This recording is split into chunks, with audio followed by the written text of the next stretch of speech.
आज के अखबारों में जो सबसे ज़रूरी बातें हैं वो सब लेकर आए हैं हम आपके अपने चैनल सुन लो यूपीएससी पर। अब चाहे द हिंदू हो, इंडियन एक्सप्रेस हो या सरकारी वेबसाइट, हमने सब छान मारा है और लाए हैं सिर्फ वो बातें जो यूपीएससी एग्जाम के लिए वाकई काम आने वाली हैं। सो सिट बैक, रिलैक्स और सुनो वो एनालिसिस जो तुम्हारे मेंस और प्रीलिम्स दोनों में फ़र्क डाल देगा। यह है तुम्हारा डेली लर्निंग डोज, आसान जुबान में, फुल एक्सप्लेनेशन के साथ। नमस्कार और स्वागत है आप सबका। आज तारीख है 24 दिसंबर 2025 और आज का दिन कई मायनों में बहुत ख़ास है। आज के विश्लेषण में हम कई बड़े मुद्दों पर गहराई से बात करेंगे। इसरो ने अंतरिक्ष में एक नया कीर्तिमान स्थापित किया है, तो दूसरी तरफ हम देखेंगे कि कैसे उपभोक्ता अधिकारों में एक डिजिटल क्रांति आ रही है।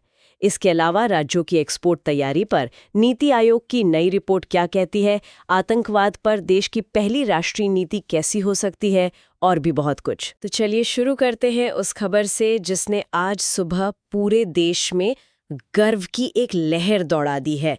आईएसआरओ का मिशन LVM-3M6। ये सिर्फ एक और रॉकेट लॉन्च तो नहीं लग रहा, ये कुछ बहुत बड़ा है ना? बिल्कुल, ये सिर्फ एक रॉकेट लॉन्च नहीं है, ये भारत के बढ़ते आत्मविश्वास का लॉन्च है। देखिए, आज सुबह श्रीहरिकोटा के सतीश धवन स्पेस सेंटर से LVM-3 रॉकेट ने उड़ान भरी और इसने ब्लूबर्ड ब्लॉक 2 नाम के एक बहुत भारी सैटेलाइट को पृथ्वी की निचली कक्षा यानी लो अर्थ ऑर्बिट में सफलतापूर्वक पहुंचा दिया। ब्लूबर्ड ब्लॉक 2, और आपने कहा भारी, कितना भारी? इसका वजन था 6100 किलोग्राम्स, 6100 किलो। जी, और ये भारत द्वारा लॉन्च किया गया अब तक का सबसे भारी कमर्शियल पेलोड है। कमर्शियल पेलोड मतलब ये हमारा अपना सैटेलाइट नहीं था, हमने किसी और के लिए लॉन्च किया? एग्जैक्टली, यही तो इस मिशन की सबसे बड़ी कहानी है। ये सैटेलाइट एक अमेरिकी कंपनी AST स्पेस मोबाइल का था और इसे लॉन्च करने का कॉन्ट्रैक्ट इसरो की कमर्शियल आर्म यानी व्यावसायिक शाखा न्यू स्पेस इंडिया लिमिटेड यानी NSIL को मिला था। अच्छा, तो मतलब अमेरिकी कंपनियां अब अपने सैटेलाइट लॉन्च करने के लिए भारत आ रही हैं, स्पेसएक्स के होते हुए भी। हाँ, और ये बहुत बड़ी बात है। ये दिखाता है कि भारत अब स्पेस इकोनॉमी का मतलब अंतरिक्ष की अर्थव्यवस्था का एक बहुत बड़ा और भरोसेमंद खिलाड़ी बन चुका है। दशकों तक हम स्पेस टेक्नोलॉजी के लिए दूसरे देशों पर निर्भर थे और आज दुनिया की बड़ी कंपनियां अपना सबसे कीमती और भारी सामान अंतरिक्ष में भेजने के लिए हमारी तकनीक पर भरोसा कर रही हैं। यूपीएससी के लिहाज से देखें तो GS पेपर 3 में स्पेस और इंडिजनाइजेशन ऑफ टेक्नोलॉजी के लिए ये एक परफेक्ट केस स्टडी है। बिल्कुल, इस रॉकेट को बाहुबली भी कहते हैं, है ना? तो जरा इस बाहुबली को थोड़ा और करीब से समझते हैं। इसका नाम पहले GSLV-M-3 हुआ करता था, अब LVM-3 क्यों कर दिया गया और इसके अंदर ऐसा क्या खास है जो इसे इतना शक्तिशाली बनाता है? बहुत अच्छा सवाल है। देखिए, नाम बदलने का कारण बहुत तार्किक है। GSLV का मतलब होता है जियोसिंक्रोनस सैटेलाइट लॉन्च व्हीकल, मतलब एक ऐसा रॉकेट जो सैटेलाइट्स को सिर्फ जियोसिंक्रोनस ट्रांसफर ऑर्बिट या GTO में ले जाने के लिए बना हो, जो पृथ्वी से बहुत दूर होता है। हाँ, लगभग 36,000 किलोमीटर दूर। लेकिन ये रॉकेट अब इतना वर्सेटाइल हो गया है कि ये GTO के अलावा low earth orbit, medium earth orbit, मतलब कई तरह के ऑर्बिट्स में सैटेलाइट्स ले जा सकता है। इसलिए इसका नाम बदलकर लॉन्च व्हीकल मार्क 3 यानी LVM-3 कर दिया गया है। ये इसके मल्टी ऑर्बिट कैपेबिलिटी को दिखाता है। समझ गई। अब इसकी बनावट के बारे में बताइए। वो 3 मंजिला इमारत वाला उदाहरण काफी अच्छा था। हाँ, तो इसे वैसे ही समझते हैं। पहली मंजिल या फर्स्ट स्टेज है इसके 2 विशाल S-200 सॉलिड स्ट्रैप-ऑन्स। ये 2 बड़े रॉकेट बूस्टर हैं जो रॉकेट के साइड में लगे होते हैं। S-200? जी, इनमें ठोस ईंधन सॉलिड प्रोपेलेंट भरा होता है। ये हाइड्रोक्सिल टर्मिनेटेड पॉलीब्यूटाडाइन यानी HTPB पर आधारित है। आसान भाषा में समझे तो ये एक तरह का सिंथेटिक रबर है जिसे एल्यूमिनियम पाउडर और एक ऑक्सीडाइजर के साथ मिलाया जाता है। जलने पर यह जबरदस्त ऊर्जा पैदा करता है और ये S-200 बूस्टर्स दुनिया के सबसे बड़े और सबसे शक्तिशाली सॉलिड बूस्टर्स में से एक हैं। इनका सिर्फ एक काम है, इस 640 टन के भारी भरकम रॉकेट को जमीन से उठाने के लिए शुरुआती जबरदस्त धक्का यानी इनिशियल थ्रस्ट देना। मतलब लॉन्च के पहले कुछ सेकंड्स का सारा काम इन्हीं का है। बिल्कुल, एक बार ये अपना काम कर देते हैं तो ये रॉकेट से अलग हो जाते हैं। अब आती है दूसरी मंजिल, L1-10 लिक्विड कोर स्टेज। इसमें हमारे बहुत ही भरोसेमंद 2 विकास इंजन लगे हैं। विकास इंजन इसरो के लिए एक तरह से वर्क हॉर्स इंजन रहा है। PSLV से लेकर GSLV तक सब में इस्तेमाल हुआ है। और इसमें लिक्विड फ्यूल होता है। हाँ, इसमें लिक्विड फ्यूल का इस्तेमाल होता है, UDMH और नाइट्रोजन टेट्रोक्साइड। ये एक हाइपरगोलिक कॉम्बिनेशन है, मतलब जैसे ही ये दोनों केमिकल्स एक दूसरे के संपर्क में आते हैं, इनमें अपने आप आग लग जाती है। किसी इग्निशन सिस्टम की जरूरत नहीं पड़ती। अच्छा, और फिर आती है सबसे अहम तीसरी मंजिल। जी, C-25 क्रायोजेनिक अपर स्टेज। इसे भारतीय रॉकेट विज्ञान का ताज, the crown jewel of Indian rocketry कहा जाता है। ऐसा क्यों? क्रायोजेनिक में ऐसा क्या खास है? क्रायोजेनिक का मतलब होता है बहुत ही ज्यादा ठंडा तापमान। इस स्टेज में ईंधन के तौर पर लिक्विड हाइड्रोजन LH2 और लिक्विड ऑक्सीजन LOX का इस्तेमाल होता है। हाइड्रोजन को -253 डिग्री सेल्सियस और ऑक्सीजन को -183 डिग्री सेल्सियस पर तरल अवस्था में रखना पड़ता है। इतने कम तापमान को संभालना इंजीनियरिंग का एक बहुत बड़ा चैलेंज है। और ये तकनीक हमें किसी ने दी नहीं थी, है ना? नहीं दी थी। यही इसकी कहानी का सबसे महत्वपूर्ण हिस्सा है। 1990 के दशक में जब भारत ये तकनीक रूस से लेना चाहता था, तो अमेरिका ने मिसाइल टेक्नोलॉजी कंट्रोल रिजीम यानी MTCR का हवाला देकर रूस पर दबाव डाला और वो डील कैंसिल हो गई। दुनिया ने हमें ये टेक्नोलॉजी देने से मना कर दिया। तो हमने इसे खुद बनाया। इसरो के वैज्ञानिकों ने दशकों की मेहनत से इसे स्वदेशी रूप से विकसित किया है। ये आत्मनिर्भरता का सबसे शानदार उदाहरण है। इस स्टेज में जो इंजन लगा है CE-20, वो बहुत ही एफिशिएंट है। और इसकी एक और खासियत है, इसे स्पेस में बंद करके दोबारा चालू किया जा सकता है। रीस्टार्ट कर सकते हैं। इसका क्या फायदा है? इसका बहुत बड़ा फायदा है। मान लीजिए आपको एक साथ कई सैटेलाइट्स को थोड़ा थोड़ा अलग ऑर्बिट में डालना है, तो आप इंजन को चालू करके पहले सैटेलाइट को छोड़ेंगे, फिर इंजन बंद कर देंगे, रॉकेट थोड़ा आगे जाएगा, फिर आप इंजन दोबारा चालू करके दूसरे सैटेलाइट को उसकी सही जगह पर छोड़ेंगे। ये आपको ऑर्बिट में सैटेलाइट को स्थापित करने में जबरदस्त सटीकता देता है, जैसा कि ब्लूबर्ड जैसे कॉन्स्टलेशन डिप्लॉयमेंट के लिए जरूरी है। कमाल है। मतलब LVM-3 सिर्फ शक्तिशाली ही नहीं, बहुत स्मार्ट भी है। अब उस सैटेलाइट की बात करते हैं जिसे भेजा गया। ये जो ब्लूबर्ड ब्लॉक 2 है, इसकी तकनीक को गेम चेंजर कहा जा रहा है। ये डायरेक्ट टू डिवाइस क्या चीज है? ये सच में गेम चेंजर है। D2D का मतलब है डायरेक्ट टू डिवाइस। आप कल्पना कीजिए, आप किसी दूर दराज के पहाड़ पर ट्रैकिंग कर रहे हैं या समंदर के बीच में किसी शिप पर हैं जहां कोई मोबाइल टावर नहीं है, कोई नेटवर्क नहीं है, और आपके नॉर्मल स्मार्टफोन पर बिना किसी सैटेलाइट फोन के सीधे सैटेलाइट से 4G या 5G इंटरनेट चल रहा है। मतलब अब कोई नो नेटवर्क जोन नहीं रहेगा। बिल्कुल, यही है डायरेक्ट टू डिवाइस टेक्नोलॉजी। इस ब्लूबर्ड सैटेलाइट में एक बहुत बड़ा फेज्ड अरे एंटीना लगा है, जिसका साइज लगभग 223 स्क्वायर मीटर है, एक छोटे घर के बराबर। इतना बड़ा एंटीना? हाँ, ये एंटीना हजारों छोटे छोटे सिग्नल्स को इलेक्ट्रॉनिक रूप से एक साथ फोकस करके सीधे आपके फोन पर एक मजबूत बीम की तरह भेज सकता है। ये टेलीकम्युनिकेशन सेक्टर में एक क्रांति ला सकता है। आपदा प्रबंधन से लेकर दूर दराज के इलाकों में शिक्षा और स्वास्थ्य सेवाएं पहुंचाने तक इसके अनगिनत फायदे हो सकते हैं। ये तो वाकई बहुत प्रभावशाली है। चलिए, इस मिशन के मेंस के लिहाज से जो गहरे पहलू हैं, उन पर बात करते हैं। इसका व्यावसायिक और रणनीतिक महत्व क्या है? ये व्यावसायिक रूप से ये मिशन भारत को global heavy lift launch market में एक गंभीर दावेदार के रूप में स्थापित करता है। अब तक इस बाजार में एरियन स्पेस, जो यूरोप का है, और SpaceX, जो अमेरिका का है, इनका दबदबा था। LVM-3M6 दिखाता है कि ISRO एक भरोसेमंद और बहुत महत्वपूर्ण एक सस्ता विकल्प है। और एक अमेरिकी सैटेलाइट लॉन्च करने का भी एक सांकेतिक महत्व है ना? बहुत बड़ा। इससे ये साबित होता है कि हमारी लॉन्च सेवाएं पश्चिमी मानकों, वेस्टर्न स्टैंडर्ड्स और बीमा जरूरतों, इंश्योरेंस रिक्वायरमेंट्स के अनुकूल हैं। ये दुनिया के लिए एक बहुत बड़ा विश्वास का संकेत है। रणनीतिक रूप से ये भारत अमेरिका के गहरे होते संबंधों का प्रतीक है, खासकर ICET यानी initiative on critical and emerging technology के बाद स्पेस सहयोग में एक नया अध्याय है। ICET? हाँ, और ये भारत की स्पेस डिप्लोमेसी को भी मजबूत करता है। दुनिया की कई कंपनियां और देश अब SpaceX+1 विकल्प ढूंढ रहे हैं।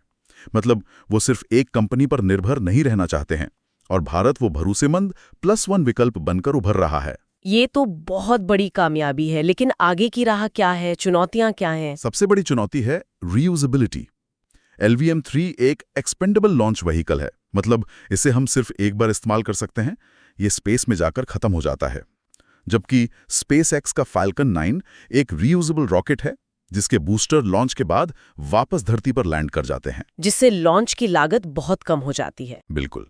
तो अगर हमें SpaceX से मुकाबला करना है, तो इसरो को अपने नेक्स्ट जनरेशन लॉन्च व्हीकल यानी NGLV पर काम तेज करना होगा, जो रीयूजेबल होगा। दूसरी चुनौती है लॉन्च की संख्या। अभी हम साल में 2-3 LVM-3 लॉन्च कर पाते हैं। इसे बढ़ाकर साल में 10-12 करना होगा, और इसके लिए प्राइवेट सेक्टर जैसे HAL, L&T कंसोर्शियम को रॉकेट के उत्पादन में और ज्यादा शामिल करना होगा, ताकि इसरो रिसर्च और डेवलपमेंट पर फोकस कर सके। बिल्कुल सही। तो ये थी अंतरिक्ष की कहानी, जहां भारत दुनिया के लिए एक नई उम्मीद बन रहा है। लेकिन इसरो का ये मिशन ये भी दिखाता है कि कैसे एक सरकारी संस्था टेक्नोलॉजी का इस्तेमाल करके दुनिया के बाजार में मुकाबला कर रही है। और ये कहानी सिर्फ अंतरिक्ष तक सीमित नहीं है। जमीन पर भी सरकार एक और बड़े बाजार, उपभोक्ता अधिकारों के बाजार में टेक्नोलॉजी के जरिए क्रांति लाने की कोशिश कर रही है। और आज का दिन इसके लिए बहुत मौजू है, क्योंकि आज नेशनल कंज्यूमर डे भी है। आपने बिल्कुल सही कनेक्शन जोड़ा है। आज 24 दिसंबर को हम नेशनल कंज्यूमर डे मनाते हैं। ये वो दिन है जब 1986 में कंज्यूमर प्रोटेक्शन एक्ट को राष्ट्रपति की सहमति मिली थी। और इस साल की थीम भी डिजिटल जस्टिस पर है ना? जी, इस साल की थीम है efficient and speedy disposal through digital justice. और इस थीम का सबसे बड़ा और जीता जागता उदाहरण है ई-जागृति पोर्टल। ई-जागृति? ये क्या है? ई-जागृति एक AI इंटीग्रेटेड यानी आर्टिफिशियल इंटेलिजेंस से लैस एक डिजिटल प्लेटफॉर्म है। ये देश के सभी उपभोक्ता आयोगों, डिस्ट्रिक्ट, स्टेट और नेशनल कमीशंस को एक ही नेटवर्क पर लाता है। आप एक उपभोक्ता के तौर पर घर बैठे अपनी शिकायत ऑनलाइन दर्ज कर सकते हैं, जिसे ई-फाइलिंग कहते हैं। केस की सुनवाई में वर्चुअली शामिल हो सकते हैं और आपके केस की हर प्रगति को रियल टाइम में ट्रैक कर सकते हैं। इसने कॉन्फोनेट और ई-दाखिल जैसे पुराने प्लेटफॉर्म्स को एक ही जगह इंटीग्रेट कर दिया है। सुनने में तो ये बहुत क्रांतिकारी लगता है। इससे न्याय मिलने में तेजी आएगी, लेकिन मेरे मन में एक शक है।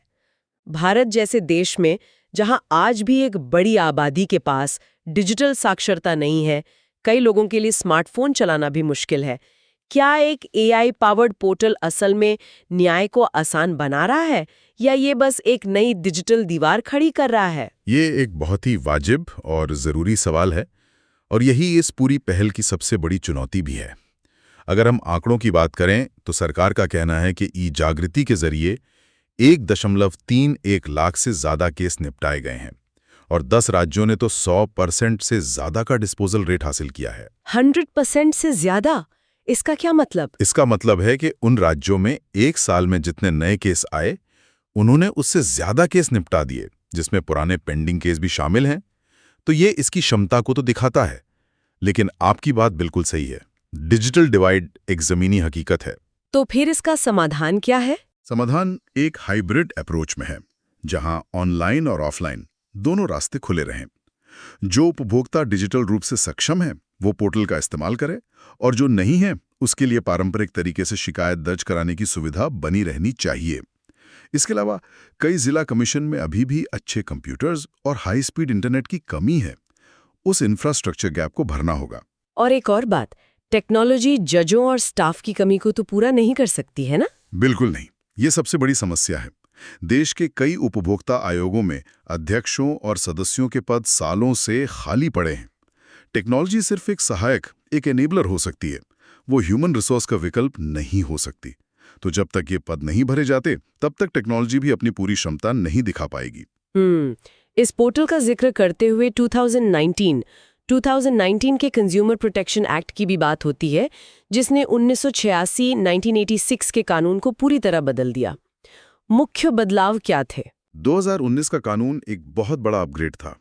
ये आज की डिजिटल दुनिया की सच्चाइयों को ध्यान में रखकर बनाया गया था। अच्छा। सबसे बड़ा बदलाव था कि इसने पहली बार ई-कॉमर्स को अपने दायरे में लिया। अच्छा। अब आप Amazon, फ्लिपकार्ट जैसी कंपनियों के खिलाफ भी सीधे शिकायत कर सकते हैं। अच्छा। दूसरा, एक नई और बहुत शक्तिशाली संस्था बनाई गई, सेंट्रल कंज्यूमर प्रोटेक्शन अथॉरिटी, यानी सीसीपीए। सीसीपीए। सीसीपीए के पास सुओ मोटो संज्ञान लेने की शक्ति है, मतलब वो किसी की शिकायत का इंतजार किए बिना खुद से किसी मामले की जांच शुरू कर सकती है। जैसे मिसलीडिंग एड्स के खिलाफ। बिल्कुल, भ्रामक विज्ञापनों पर रोक लगाना, खतरनाक प्रोडक्ट्स को बाजार से वापस मंगवाना, ये सब सीसीपीए कर सकती है।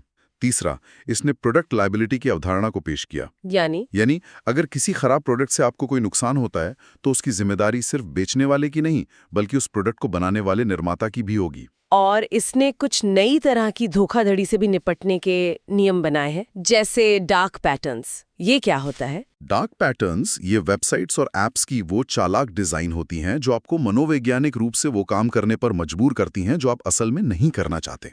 ये एक तरह का डिजिटल धोखा है। कोई उदाहरण दे सकते हो? जरूर। जैसे आप कोई फ्लाइट टिकट बुक कर रहे हैं और वेबसाइट पर बार बार एक पॉपअप आता है, only 2 seats left at this price. ये एक झूठी अर्जेंसी पैदा करता है ताकि आप जल्दी में टिकट खरीद लें। इसे स्कार्सिटी डार्क पैटर्न कहते हैं। या फिर आप किसी सर्विस का सब्सक्रिप्शन कैंसिल करना चाहते हैं और उसका ऑप्शन इतना छिपा कर रखा गया है, इतने सारे स्टेप्स के अंदर, कि आप परेशान होकर छोड़ देते हैं। इसे रोच मोटेल कहते हैं। सीसीपीए ने हाल ही में इन सभी पर रोक लगाने के लिए विस्तृत गाइडलाइंस जारी की हैं।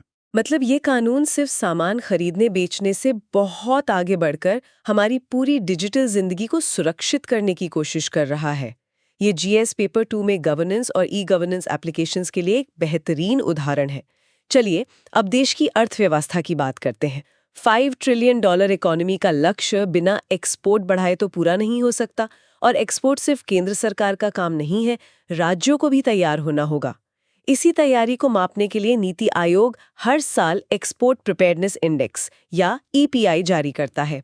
देखते हैं 2024 की रिपोर्ट क्या कहती है। हाँ, और ये रिपोर्ट हर साल बहुत दिलचस्प इनसाइट्स देती है। ये दिखाती है कि कैसे राज्यों के बीच एक स्वस्थ प्रतिस्पर्धा, कॉम्पिटिटिव फेडरलिज्म को बढ़ावा मिल रहा है। 2024 की रिपोर्ट का जो सबसे बड़ा टेक अवे है वो ये है कि एक्सपोर्ट अब सिर्फ बंदरगांव वाले राज्यों का खेल नहीं रहा। देखिए, ये सच है कि कोस्टल स्टेट्स यानी तटीय राज्य जैसे तमिलनाडु, महाराष्ट्र और गुजरात आज भी ओवरऑल रैंकिंग में टॉप पर हैं। देश का 75% से ज्यादा एक्सपोर्ट इन्हीं राज्यों से होता है, क्योंकि उनके पास बंदरगाहों का प्राकृतिक फायदा है। और इस साल की रैंकिंग में तमिलनाडु टॉप परफॉर्मर है। तमिलनाडु पहले नंबर पर है। जी, तटीय राज्यों की श्रेणी में। लेकिन असली कहानी है लैंडलॉक्ड स्टेट्स की, यानी वो राज्य जो चारों तरफ से जमीन से घिरे हैं। हरियाणा और तेलंगाना जैसे राज्यों ने अपनी पॉलिसीज के स्तर पर जबरदस्त सुधार किया है, और लैंडलॉक्ड स्टेट्स की श्रेणी में हरियाणा पहले नंबर पर है। ये दिखाता है कि सही नीतियां हों तो भौगोलिक बाधाओं को भी पार किया जा सकता है। ये रिपोर्ट राज्यों को किन पैमानों पर आंकती है? इसके मुख्य स्तंभ या पिलर्स क्या हैं? पक एक्सपोर्ट और लॉजिस्टिक्स पॉलिसी है या नहीं। दूसरा है बिजनेस इकोसिस्टम। ये जमीनी हकीकत को मापता है। राज्य में निवेश का माहौल कैसा है, बुनियादी ढांचा, बिजली, पानी की उपलब्धता और व्यापार करने में आसानी, ईज ऑफ डूइंग बिजनेस कैसी है। मतलब पॉलिसी बना देना ये काफी नहीं है। बिल्कुल नहीं। और यहीं पर तीसरा पिलर आता है, एक्सपोर्ट इकोसिस्टम। ये खास तौर पर एक्सपोर्ट से जुड़ी सुविधाओं को देखता है, जैसे क्या राज्य में टेस्टिंग लैब्स हैं, R&D सेंटर्स हैं, क्या वहां पोर्ट या इनलैंड कंटेनर डिपोज ICD जैसी सुविधाएं हैं, और क्या एक्सपोर्टर्स को व्यापार में मदद मिलती है। और चौथा और आखिरी पिलर है एक्सपोर्ट परफॉर्मेंस। ये एक आउटपुट बेस्ड पिलर है। ये देखता है कि असल में राज्य से कितना और कितनी तरह का एक्सपोर्ट हो रहा है। इन चारों पिलर्स के आधार पर रिपोर्ट की मुख्य निष्कर्ष क्या हैं? आपने लैंडलॉक्ड स्टेट्स की बात की, और क्या? एक और बहुत महत्वपूर्ण बात जो रिपोर्ट उजागर करती है वो है हिंटरलैंड प्रॉब्लम। हिंटरलैंड प्रॉब्लम, इसे एक उदाहरण से समझा सकते हैं? जरूर। सोचिए, पंजाब के लुधियाना में एक फैक्ट्री साइकिल बनाकर जर्मनी भेजना चाहती है। उसे पहले अपनी साइकिल को ट्रक में लादकर गुजरात के मुंद्रा पोर्ट तक भेजना होगा, जो हजारों किलोमीटर दूर है। बिल्कुल। इसमें समय भी लगेगा और पैसा भी। ट्रांसपोर्टेशन कॉस्ट बहुत ज्यादा होगी। वहीं गुजरात के अहमदाबाद में बनी साइकिल के लिए ये दूरी और लागत बहुत कम होगी। यही हिंटरलैंड प्रॉब्लम है। लॉजिस्टिक्स की ज्यादा लागत जो भूमि से घिरे राज्यों को झेलनी पड़ती है। तो इसका समाधान क्या है? रिपोर्ट कहती है कि इसका समाधान है ड्राई पोर्ट्स और डेडिकेटेड फ्रेट कॉरिडोर्स बनाने में। ड्राई पोर्ट्स मतलब बंदरगाह जैसी सुविधाएं जमीन पर ही बनाना। और डेडिकेटेड फ्रेट कॉरिडोर मतलब मालगाड़ियों के लिए अलग से रेलवे लाइन बिछाना, ताकि माल तेजी से पोर्ट तक पहुंच सके। और जिलों के स्तर पर भी रिपोर्ट कुछ कहती है ना? हाँ, और ये एक चिंताजनक आंकड़ा है। रिपोर्ट बताती है कि देश का 87% एक्सपोर्ट सिर्फ टॉप 100 जिलों से आता है। ये एक बहुत बड़ा कंसंट्रेशन रिस्क है। अगर इन जिलों में कोई समस्या आ जाए तो देश का पूरा एक्सपोर्ट प्रभावित हो सकता है। इसीलिए वन डिस्ट्रिक्ट वन प्रोडक्ट जैसी योजनाओं को बढ़ावा देना बहुत जरूरी है, ताकि एक्सपोर्ट का आधार व्यापक हो सके। इस रिपोर्ट में एक और बात है, पॉलिसी इम्प्लीमेंटेशन गैप की। ये क्या है? ये भारत की एक क्लासिक शासन चुनौती है, जिसे इम्प्लीमेंटेशन डेफिसिट भी कहते हैं। रिपोर्ट में देखा गया है कि कई राज्य पॉलिसी पिलर पर तो बहुत अच्छा स्कोर करते हैं, मतलब उन्होंने कागज पर बहुत अच्छी नीतियां बना दी हैं, लेकिन जब बिजनेस इकोसिस्टम पिलर की बात आती है तो वो पिछड़ जाते हैं। इसका मतलब है कि नीतियां तो बन गईं, लेकिन जमीन पर उन्हें लागू नहीं किया जा सका। अफसरशाही की लाल फीताशाही या राजनीतिक इच्छा शक्ति की कमी कारण कई हो सकते हैं। तो राज्यों को अब सिर्फ पॉलिसी बनाने से आगे बढ़कर इकोसिस्टम बनाने पर ध्यान देना होगा। इन सभी आर्थिक और तकनीकी तरक्की को सुरक्षित रखने के लिए देश की आंतरिक सुरक्षा मजबूत होनी चाहिए। आतंकवाद एक ऐसी चुनौती है जिससे हम सालों से लड़ रहे हैं, लेकिन अब तक हमारे पास कोई एक राष्ट्रीय नीति नहीं थी जो इस लड़ाई को एक दिशा दे सके। अब इसमें कुछ बदलाव आ रहा है। हाँ, ये एक बहुत बड़ा और ज़रूरी कदम है। हमारे पास यूएपीए और पीएमएलए जैसे सख्त कानून हैं। हमारे पास एनआईए, आईबी, रॉ जैसी बेहतरीन एजेंसियां हैं। राज्यों की अपनी पुलिस और एंटी टेरर स्क्वाड्स हैं। लेकिन इन सब के प्रयासों को एक साथ जोड़ने वाला, एक दिशा देने वाला कोई एक राष्ट्रीय डॉक्ट्रिनल डॉक्यूमेंट हमारे पास नहीं है, जैसे अमेरिका के पास national strategy for counter terrorism है। तो अब हम भी वैसी ही एक नीति बना रहे हैं। जी, हाल के कुछ आतंकी हमलों के बाद, जैसे पहलगाम हमला और लाल किला विस्फोट, इसकी ज़रूरत और शिद्दत से महसूस की गई। अब केंद्र सरकार भारत की पहली व्यापक नेशनल काउंटर टेररिज्म पॉलिसी और रणनीति का मसौदा तैयार करने के अंतिम चरण में है। इस नीति का मुख्य फोकस क्या होगा? ये मौजूदा व्यवस्था से अलग कैसे होगी? इसका जो सबसे बड़ा वैचारिक बदलाव है वो है प्रिवेंटिव वीएस क्यूरेटिव अप्रोच में। मतलब अब तक हमारा फोकस ज्यादातर हमला होने के बाद जांच करने, दोषियों को पकड़ने पर रहा है।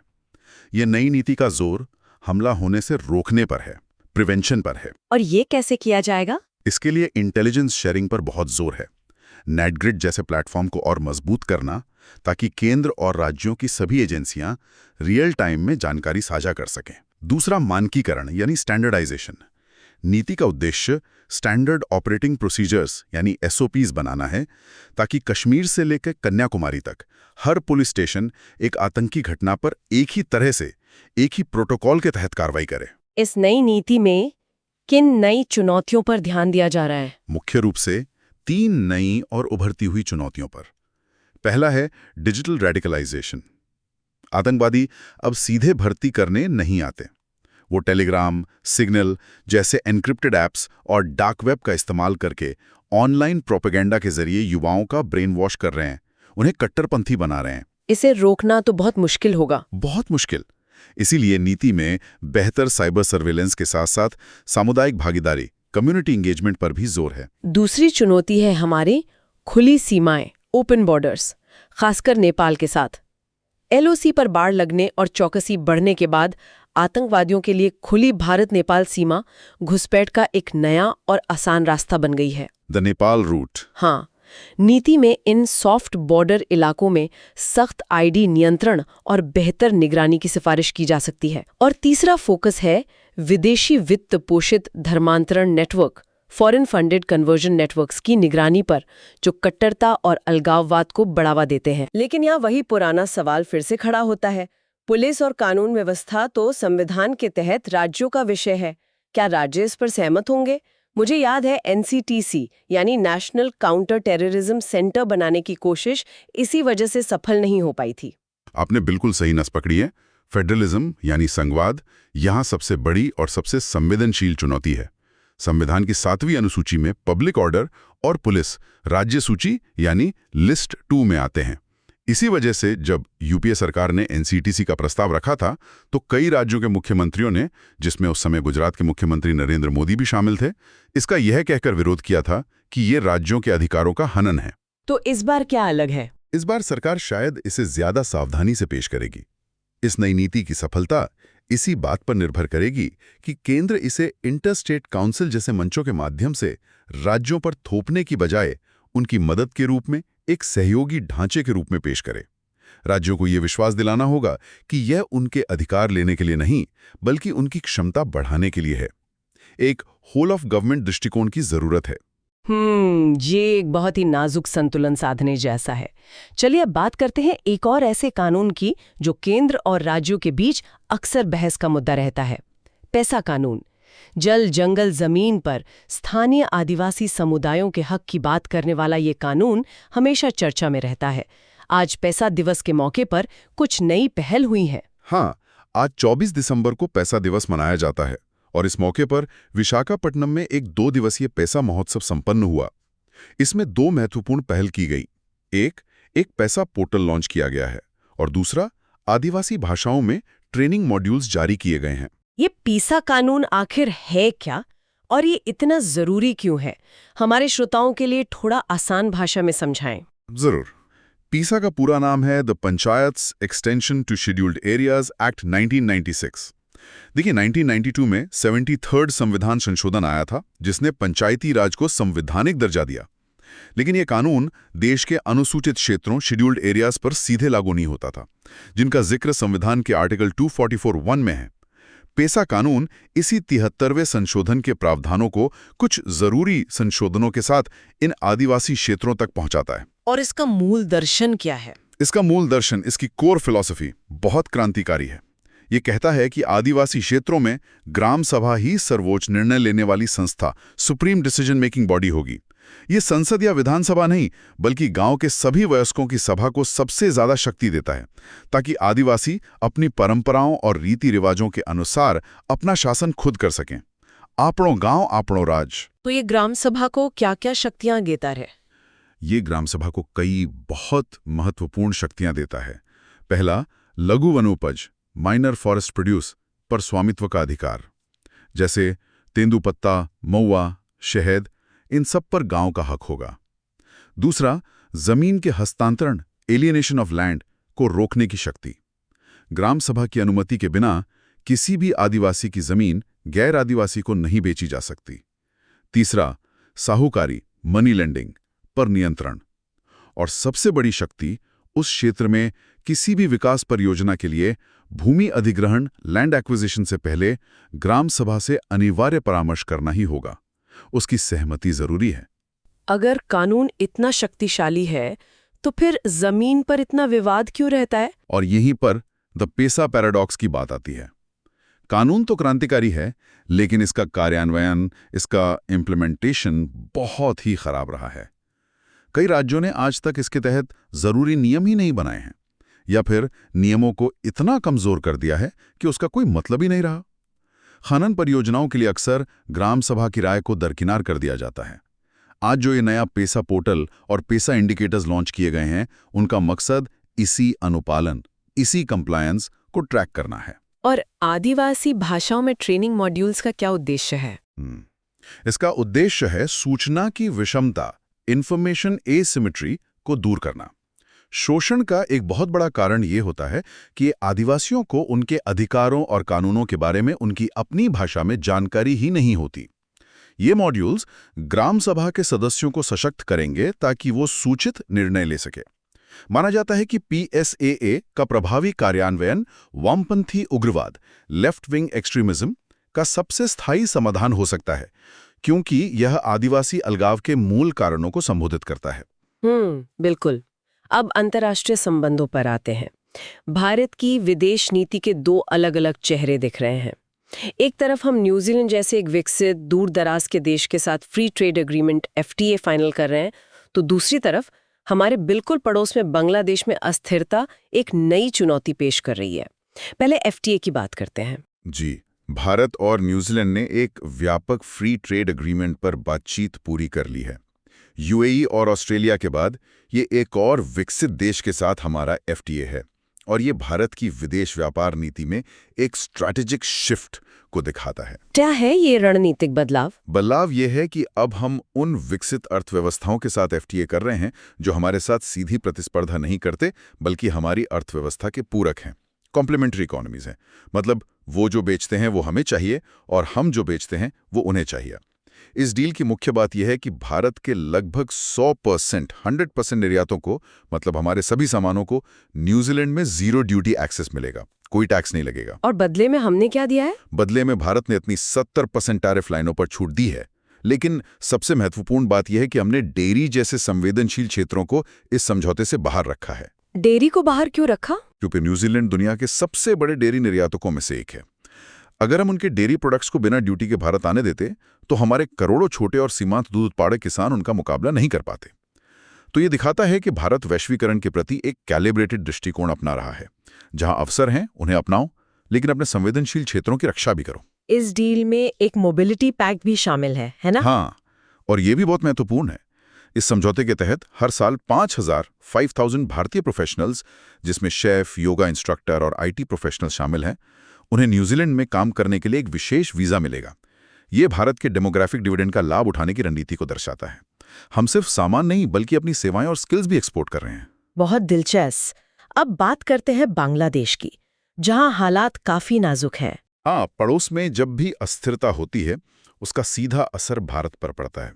शेख हसीना के जाने के बाद से बांग्लादेश एक राजनीतिक संक्रमण के दौर से गुजर रहा है और हाल ही में मेमनसिंह जिले में हुई एक घटना ने द्विपक्षीय संबंधों में तनाव पैदा कर दिया था।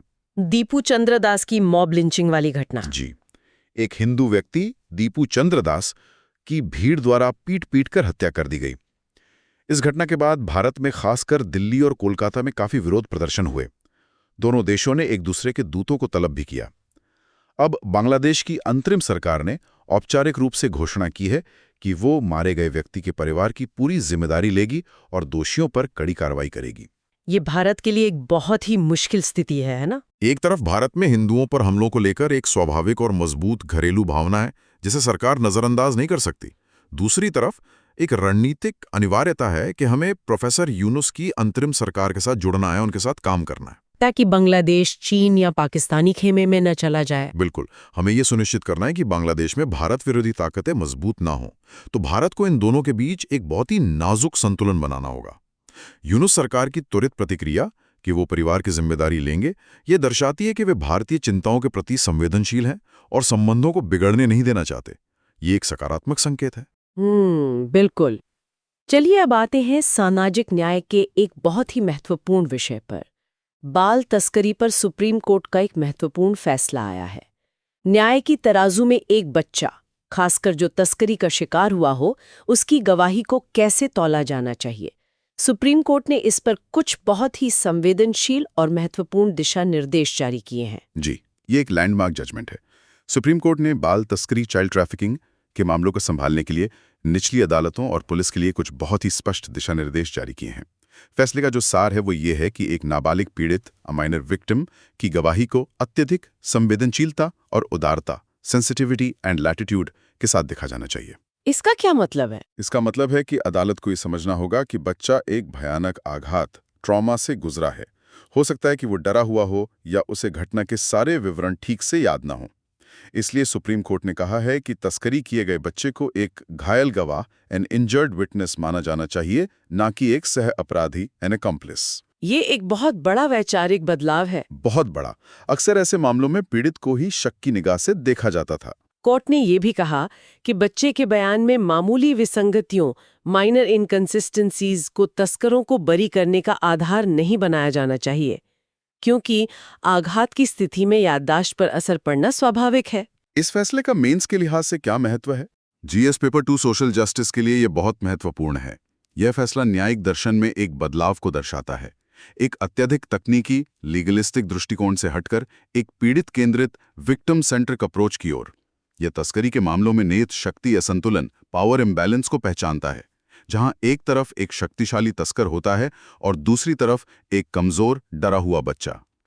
ये immoral traffic prevention act ITPA और पॉक्सो एक्ट जैसे कानूनों के कार्यान्वयन को भी जमीनी स्तर पर मजबूत करेगा।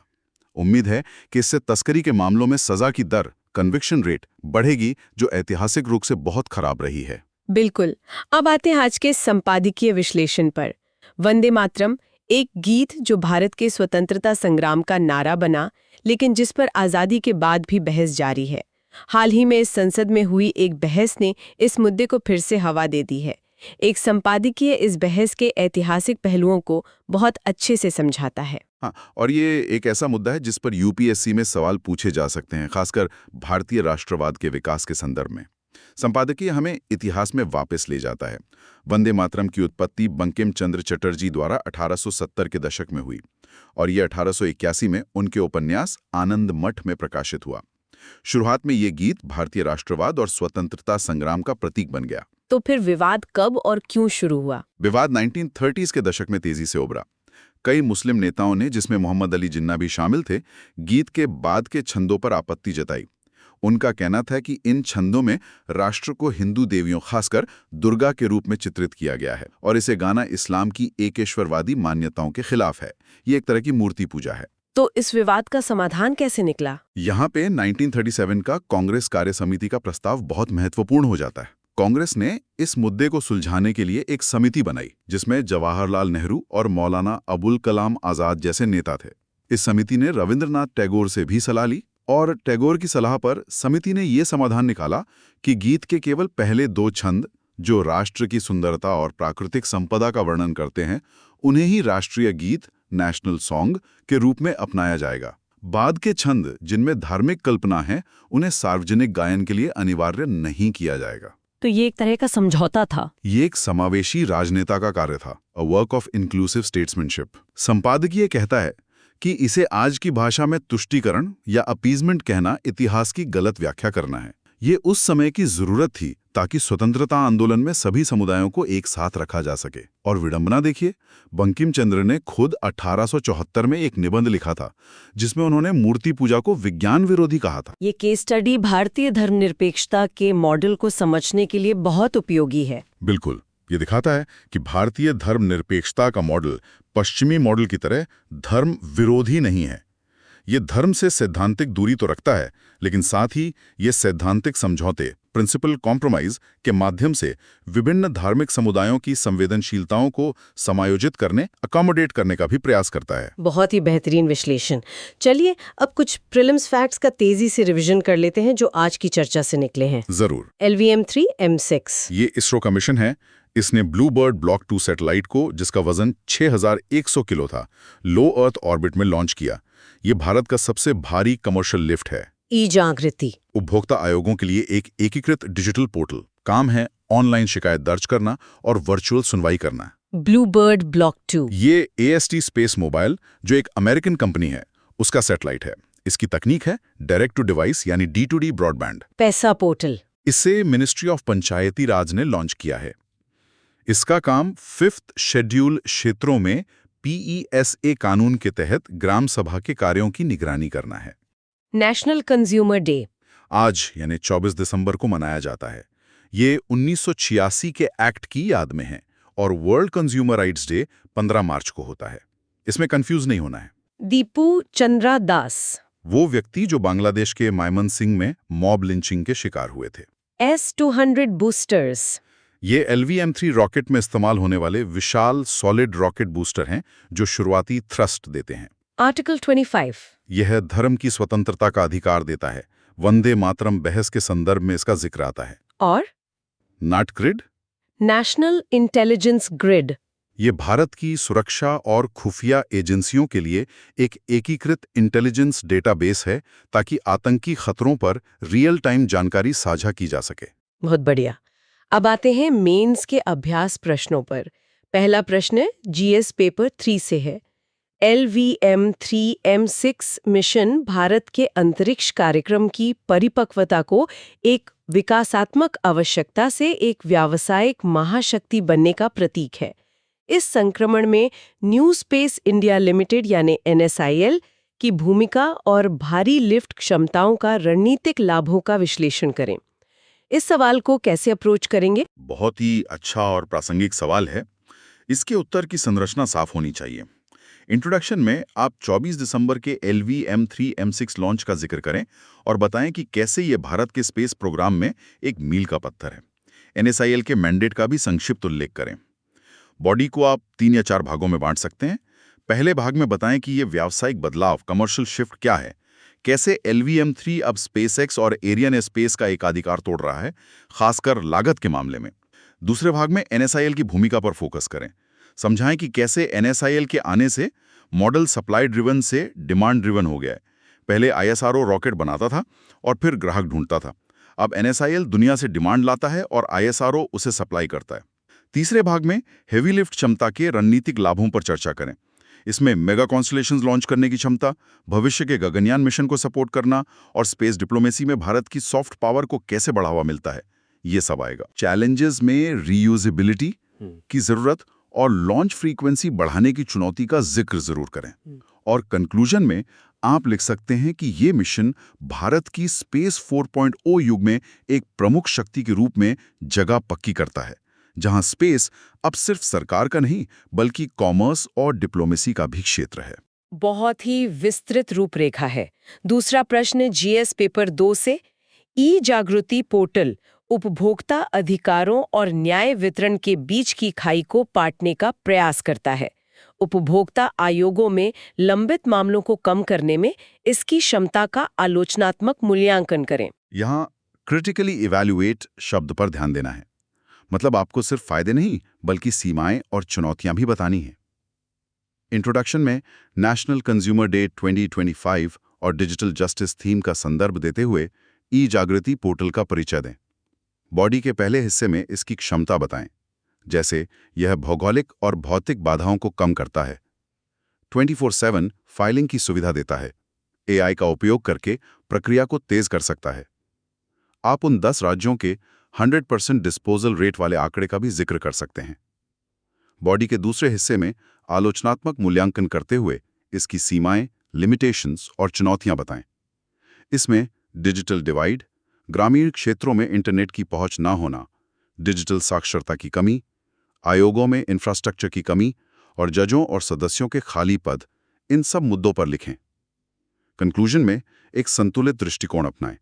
आप कह सकते हैं कि ई-जागृति एक शक्तिशाली उपकरण है, लेकिन यह कोई जादुई छड़ी नहीं है। इसकी सफलता के लिए इसे फिजिकल प्लस डिजिटल समर्थन की आवश्यकता है, यानी डिजिटल इंफ्रास्ट्रक्चर के साथ साथ फिजिकल इंफ्रास्ट्रक्चर और ह्यूमन रिसोर्स को भी मजबूत करना होगा। बिल्कुल सही।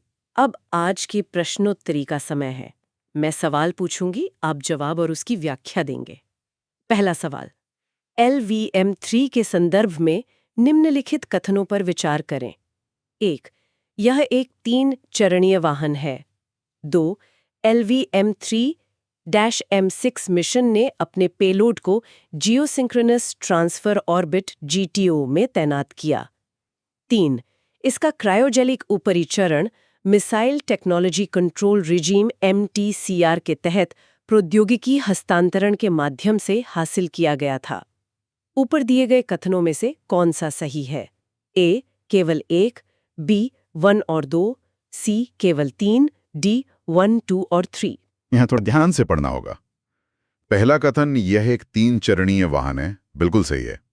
सॉलिड, लिक्विड और क्रायोजेनिक। दूसरा कथन, इसने पेलोड को GTO में तैनात किया, ये गलत है। इसने ब्लूबर्ड सैटेलाइट को लो अर्थ ऑर्बिट यानी LEO में तैनात किया। तीसरा कथन, क्रायोजेनिक चरण MTCR के तहत हासिल किया गया था, यह भी बिल्कुल गलत है। MTCR की वजह से तो हमें यह तकनीक मिली ही नहीं थी, हमने इसे स्वदेशी रूप से विकसित किया है। तो केवल पहला कथन सही है। सही उत्तर है A, केवल 1। बहुत बढ़िया। अगला सवाल, नीति आयोग के निर्यात तैयारी सूचकांक EPI 2024 में तटीय कोस्टल राज्यों की श्रेणी में किस राज्य को शीर्ष प्रदर्शनकर्ता का दर्जा दिया गया? A. Gujarat, B. Maharashtra, C. Tamil Nadu, D. Karnataka.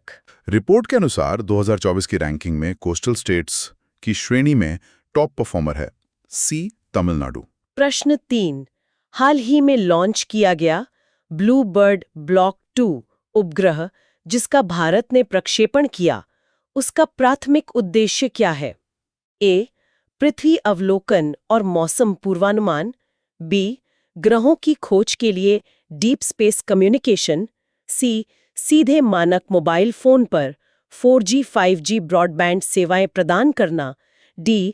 सैन्य निगरानी और जासूसी। इसका प्राथमिक उद्देश्य है direct to device D2D broadband प्रदान करना।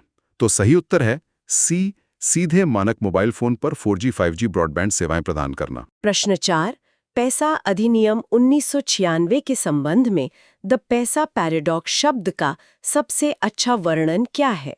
ए, यह ग्राम सभाओं को अत्यधिक शक्तियां देता है जिससे विकास रुक जाता है। बी, यह एक बहुत मजबूत और सशक्त बनाने वाला कानून है, लेकिन जमीन पर इसका कार्यान्वयन बहुत कमजोर रहा है। सी, ये केवल पैसा क्षेत्रों में रहने वाले आदिवासियों पर लागू होता है, अन्य समुदायों पर नहीं। डी, ये पारंपरिक और आधुनिक शासन प्रणालियों के बीच संघर्ष पैदा करता है। द पैसा पैराडॉक्स का मतलब है कानून और वास्तविकता के बीच का अंतर। तो सही उत्तर है ये एक बहुत मजबूत कानून है, लेकिन जमीन पर इसका कार्यान्वयन बहुत कमजोर रहा है। और अंतिम प्रश्न आज का, वंदे मातरम गीत पर हुए विवाद को सुलझाने के लिए कांग्रेस कार्य समिति के 1937 के संकल्प में क्या निर्णय लिया गया था? ए, गीत पर पूरी तरह से प्रतिबंध लगा दिया गया। बी, इसे भारत के राष्ट्रगान के रूप में अपनाया गया। सी, केवल पहले 2 छंदों को राष्ट्रीय गीत के रूप में अपनाया गया जिसमें कोई धार्मिक कल्पना नहीं थी। डी, गीत में संशोधन करके इसे सभी समुदायों के लिए स्वीकार्य बनाया गया। 1937 के संकल्प ने एक बीच का रास्ता निकाला था। उसने केवल पहले 2 छंदों को राष्ट्रीय गीत के रूप में अपनाया था। तो सही उत्तर है सी। बहुत ही शानदार। तो आज की हमारी लंबी और विस्तृत चर्चा के मुख्य बिंदु जो यूपीएससी के लिए महत्वपूर्ण है वे हैं LVM-3 और भारत की बढ़ती कमर्शियल स्पेस कैपेबिलिटी, खासकर हेवी लिफ्ट सेगमेंट में, कंज्यूमर प्रोटेक्शन एक्ट 2019 के नए प्रावधान और ई-जागृति पोर्टल का महत्व, उसकी संभावनाएं और चुनौतियां, एक्सपोर्ट प्रिपेयर्डनेस इंडेक्स के 4 स्तंभ और राज्यों के बीच की स्वस्थ प्रतिस्पर्धा, PSA एक्ट 1996 और जमीनी लोकतंत्र को मजबूत करने में ग्राम सभा की शक्तियां, और भारत की FTA रणनीति जिसमें हम संवेदनशीलता और अवसर दोनों का ध्यान रख रहे हैं। और अब जाने से पहले एक विचार जिस पर आप सोच सकते हैं। आज हमने देखा कि कैसे इसरो ने दशकों की मेहनत से क्रायोजेनिक इंजन बनाया जब दुनिया ने हमें तकनीक देने से मना कर दिया। आज वही दुनिया हमारे रॉकेट पर अपने सबसे कीमती सैटेलाइट लॉन्च करने के लिए लाइन में खड़ी है। क्या ये इस बात का सबूत नहीं है कि सच्ची आत्मनिर्भरता सिर्फ आयात को बदलने में नहीं है, बल्कि दुनिया को निर्यात करने की क्षमता बनाने में है? और क्या यही मॉडल हम मैन्युफैक्चरिंग से लेके सेवाओं तक हर क्षेत्र में दोहरा सकते हैं? सोचिएगा जरूर। आज की मेहनत कल की कहानी बदल देगी। अगर ये सेशन अच्छा लगा तो लाइक, शेयर और कमेंट जरूर करो और सब्सक्राइब करो सुन लो यूपीएससी को। 299 मेंबरशिप ज्वाइन करके एक्सक्लूसिव कंटेंट का एक्सेस